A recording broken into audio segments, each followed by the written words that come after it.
All right, developing tonight, the GBI has taken over an investigation after an officer-involved shooting that injured one man. It happened early this morning in East Point. Police initially got a call about shots fired around Luther Drive. When officers got there, they found one man accused of public drunkenness.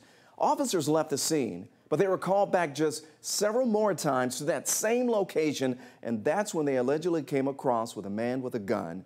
And we're told police and the suspect exchanged gunfire. There was a little gun battle there. The suspect was shot. He's been identified as 38-year-old Devin Harris. He was taken to the hospital, and he is expected to be okay. The officers involved in that gun battle not injured here. The GBI has not said exactly what led up to that gunfire.